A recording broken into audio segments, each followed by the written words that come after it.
Pete Buttigieg is running for president, and he's getting an early start of it. He's made a lot of changes in his approach to voters. He appeared in Iowa for a campaign event yesterday, and I don't know, maybe you'll see a difference here. I can certainly tell he's grown a beard.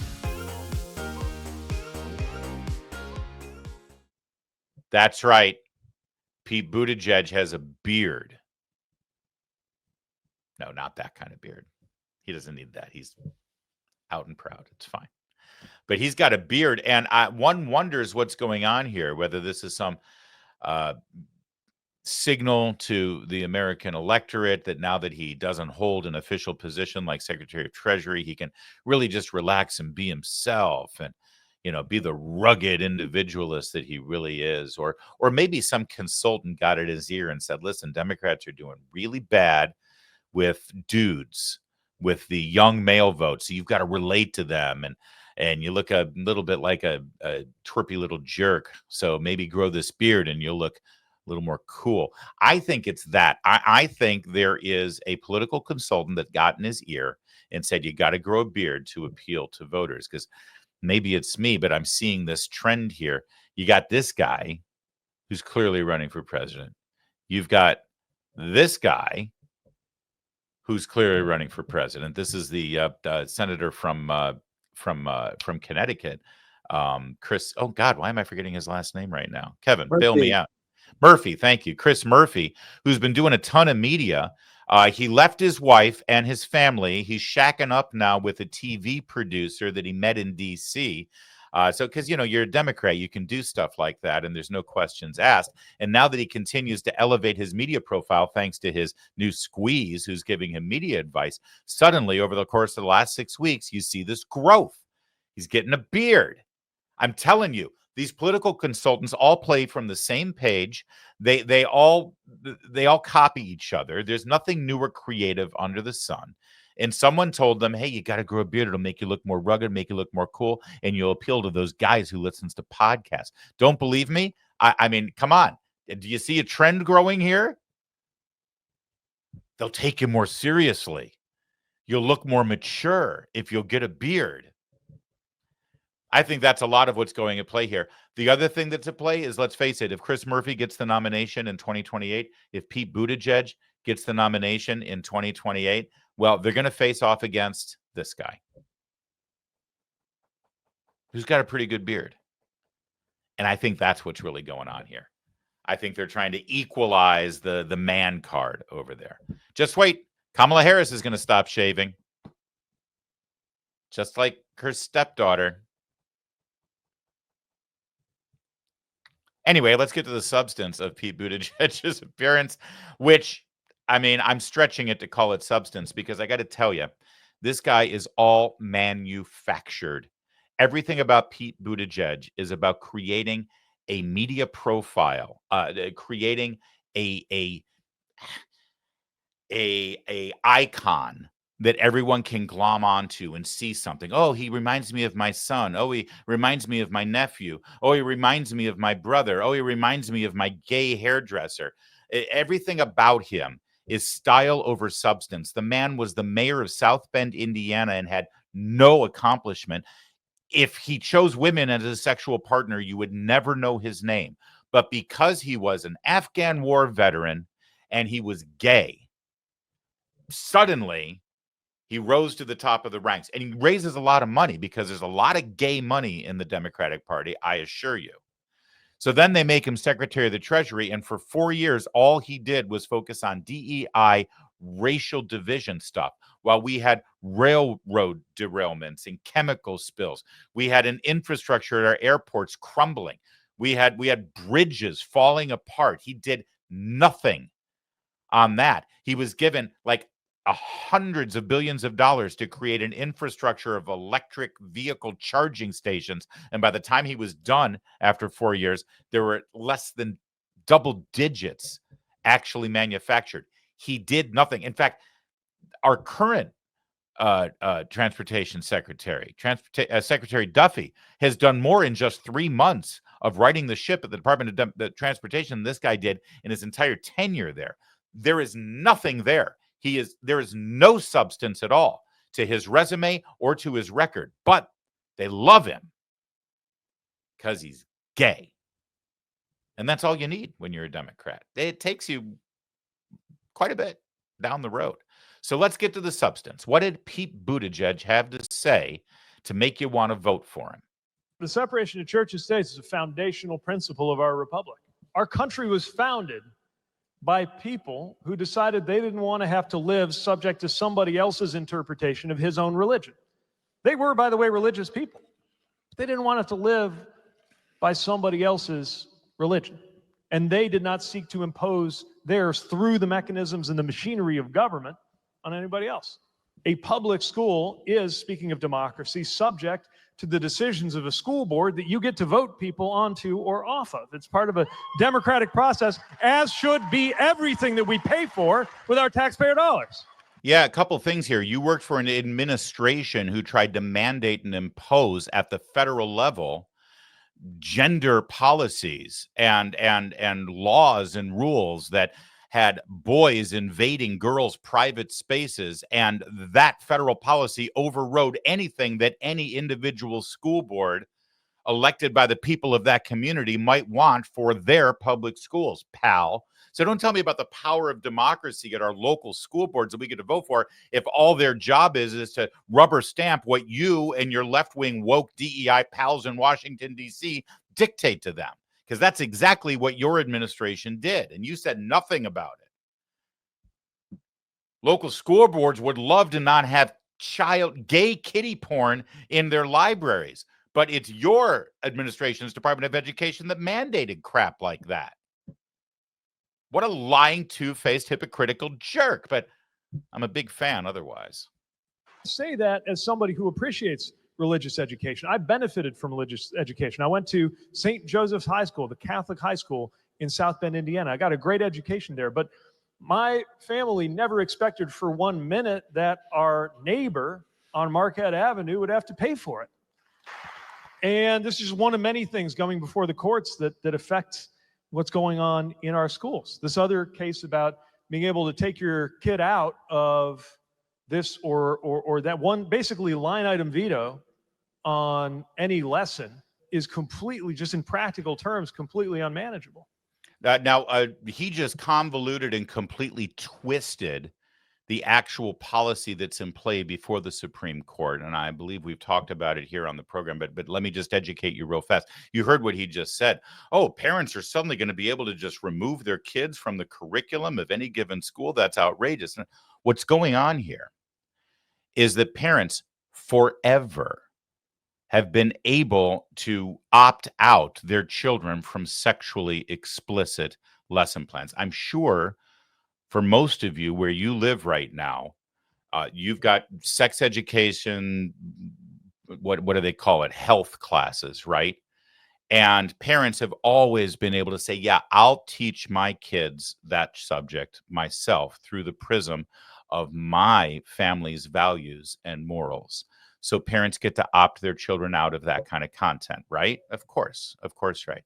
Well, in Montgomery County, Maryland, a suburb of Washington, D.C., which is more left-wing and more liberal than, honestly, Santa Monica, California. It is so radical in Montgomery County, Maryland. They had injected so many sexually explicit and objectionable portions into their lesson plan that goes well beyond just sex education class. It's part of the reading curriculum. The reading curriculum in elementary school for like first and second graders had them reading books that included drag queens. And the parents were like, yeah, I don't want my kid reading that stuff. And it became untenable for the Montgomery County school system. So what did they do? Instead of removing the objectionable material from a reading class for second graders, instead they removed the opt-out for parents.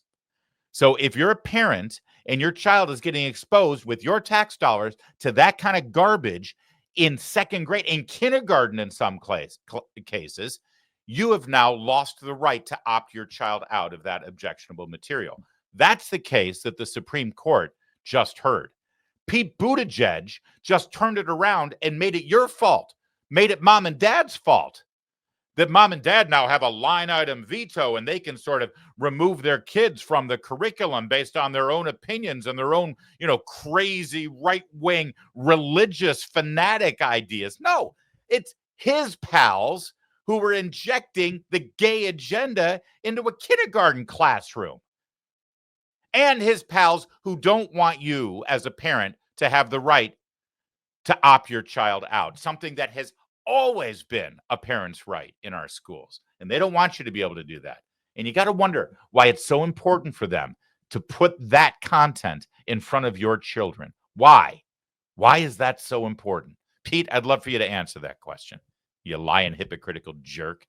The idea that a teacher is supposed to keep a roster for every student and only include a different combination of students in every paragraph of every textbook is, again, against the basic idea that we hold our school systems accountable to a school board that we elect, but then their job is to hire people who can be trusted to run those schools in accordance with community values. I got to tell you something, though. This guy is more like Barack Obama than any politician I have seen since Barack Obama. Because what he just did there by creating this straw man, he even uses Obama's mannerisms and he uses Obama's little vocal tricks. You heard it. You can close your eyes and you can hear Obama saying this. This is what Obama would do. He would incredulously create these straw men that no one is arguing and then burn down the straw men. It's like, well, we don't believe that. Nobody believes that, right? But he just said, the idea that a teacher would have to keep a roster of every kid. You can hear Obama's cadence even when he does it. And no one's saying that a teacher needs to keep a roster of every child and what they opt out and what they opt out. What we're saying is stop injecting this garbage into the curriculum and we won't have a problem. If you're teaching a child how to read, how about you talk about, Dick and Jane and Spot, or their dog, and you throw a ball to them? No, you got to have a story about Heather and her two mommies. That's the problem. But this guy is good. He is very good at this, just like Obama was good. I mean, he's awful. He's terrible. He will destroy our country. But watch him because he's very, very good at what he does. And by good at what he does, I mean he's very good at lying to you to get you to like him, to make you feel at ease, and he may even convince you to vote for him. That's the idea. By the way, that's an idea that is richly rooted in a tradition of respect for local decision making that conservatives used to talk a lot about, and I think we all ought to be able to agree on. So, one last point, again, because this isn't just about what we're against, it's what we're for. It's not just that we are against forcing people to pay with their tax dollars for private education that they might not subscribe to or agree with. We are for using those tax dollars for excellent, first-rate public education. Yeah, so here's the deal. He's trying to blow apart the idea of school choice, as you can tell, and that this is going to take tax dollars. Right? Here's the thing. You've had all those tax dollars for 50 years, and our schools, forgive me, are dumpster fires.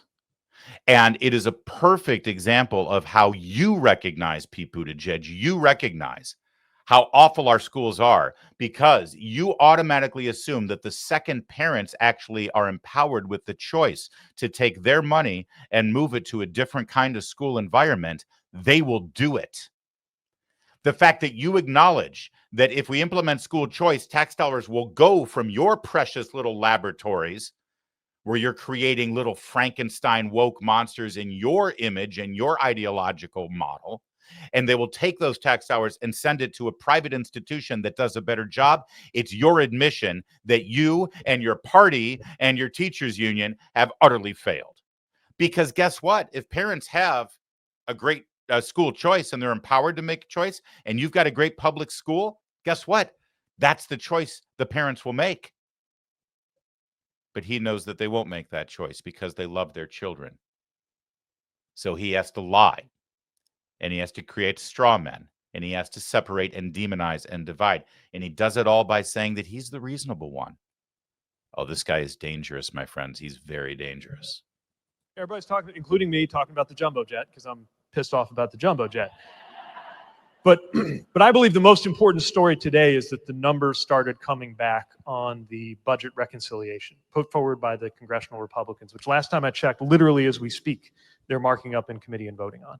And it is literally a zero-sum game, because the more they do this, the less there is for that. So yes, I am against the enormous tax cuts for the rich that they are pushing through.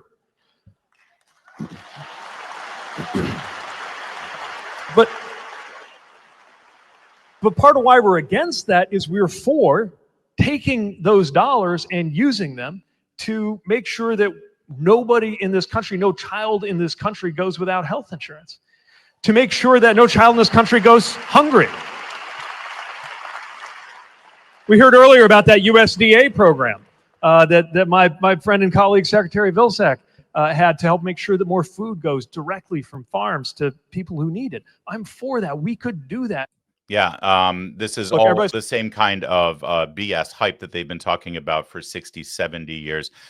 Tax cuts for the wealthy that always ends up rejuvenating the economy, and they always claim, but instead we want to use that money to be able to make sure no child goes hungry and that they have health care. Well, you've had all that money.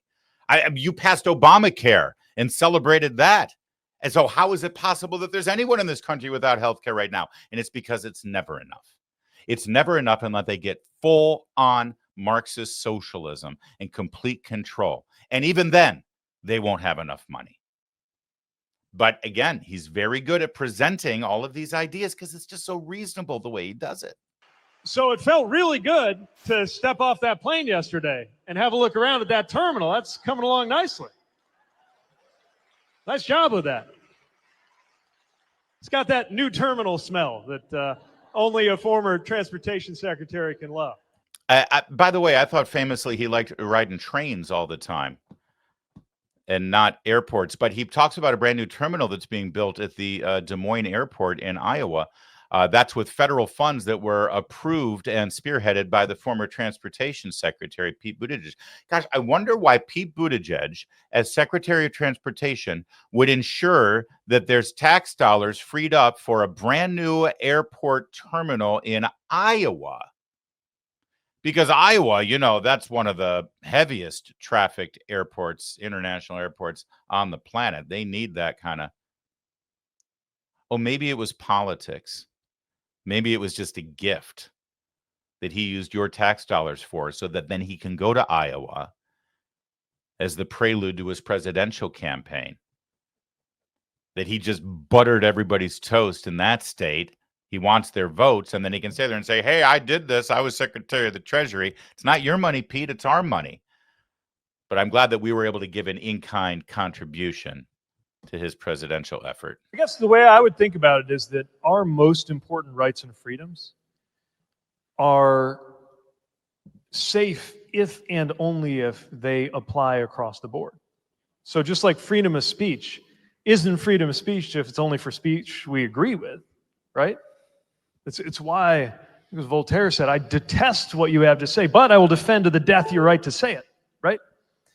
It is precisely with disagreeable speech that we prove that we really mean it when we say freedom of speech. Same thing with the rule of law. You know, they're saying like, oh, well, this guy, you know, he's a criminal. The whole point is that no one person, least of all, no one politician, gets to decide that you're a criminal. All right, so he's talking about everybody's favorite Maryland man, Kilmar Abrego Garcia, the MS-13 gang member who was deported after being in the country for over a decade and being a member of a gang, being stopped by police for suspected human trafficking. And of course, his wife put in, I believe, 2 requests for restraining orders against him because he was beating her up.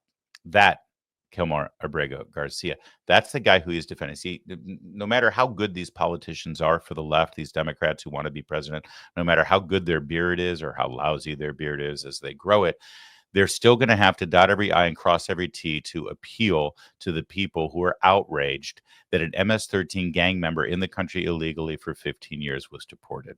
And so he can't help himself. So he has to put it in the context of due process. What did he say there about, you know, freedom of speech only works if you defend the right of people to speak and say things that you disagree with?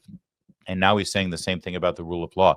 It has been revealed this week through a memo that was declassified by Tulsi Gabbard, the director of national intelligence, that during the Biden administration, during this man's Biden administration that he was a member of, he was a cabinet secretary for, that the FBI was directed to begin criminal investigations into American citizens over their, and I'm using their language, non-criminal activities. In other words, up until the Biden administration, the FBI was only allowed to begin to investigate an American citizen if there was credible evidence that they had committed a crime. That kind of makes sense, doesn't it? Cops shouldn't be able to just open up an investigation on you and see if there's anything there that maybe you did wrong, even though that's literally what an IRS audit is. But the FBI is not just allowed to start investigating you, right? Show me the man, I'll show you the crime. They can't do that. You have to have credible evidence that you have committed a crime to then open investigation. Biden changed all that. Biden changed all that because of January 6th, because of your opinions about the 2020 election, because of your opinions about the COVID vaccine, because of your opinions on masking policies at school board meetings. Remember the school boards that you championed there? Yeah, if parents go in and voice their objection to policies set by the school board during the pandemic, it was this guy's government, the Biden administration, that empowered the FBI to investigate those parents for domestic terrorism. This is how someone going to a Latin traditional mass at a Catholic church gets tailed by an FBI agent because this guy's government said, yeah, that's disconcerting non-criminal activity, so it's okay. Go ahead and investigate it. Search it. This is a story. It didn't get a whole lot of coverage, of course. We covered it Townhall. John Solomon broke it at Just the News, and Tulsi Gabbard has declassified this memo. So forgive me all of your lip service about being concerned about the rule of law and whether the laws are being adjudicated evenly or not, or fairly or not, when you're ready to die on the hill of a gang member from a foreign country who lived here illegally.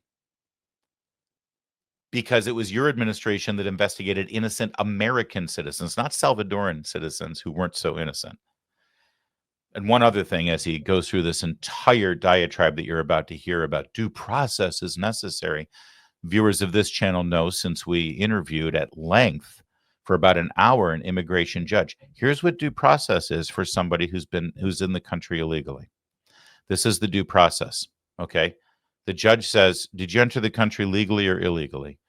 And then the individual says, I entered the country illegally. And the judge says, okay, then you get deported. That's the due process.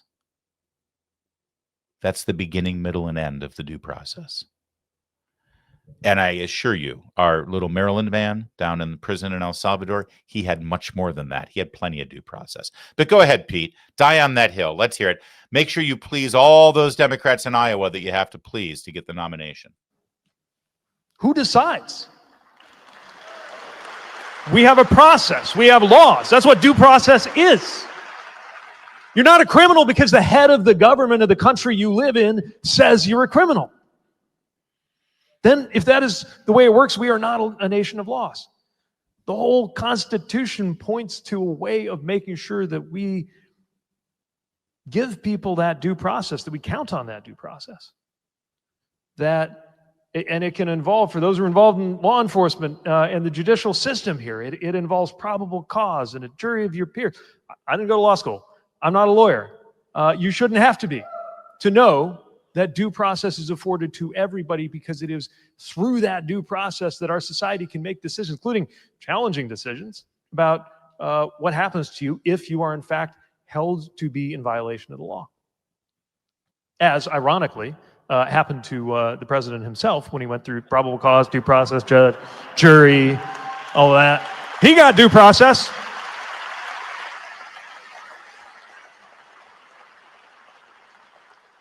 So should everybody else. That's how I think about it. Yeah, that's how he thinks about it. All right, enough with him. But I just want to remind you, he's running for president. He is very good at what he does, which is lie to you, lie to voters. The media absolutely love him, and he's going to raise hundreds of millions of dollars, because a huge part of the funding and campaign finance infrastructure for the Democrats comes from Hollywood and comes from Silicon Valley. And there are some intangibles that Pete Buttigieg possesses that those communities really adore. And so they're going to champion this guy. And I want you armed and I want you ready to see through all of his bullshit.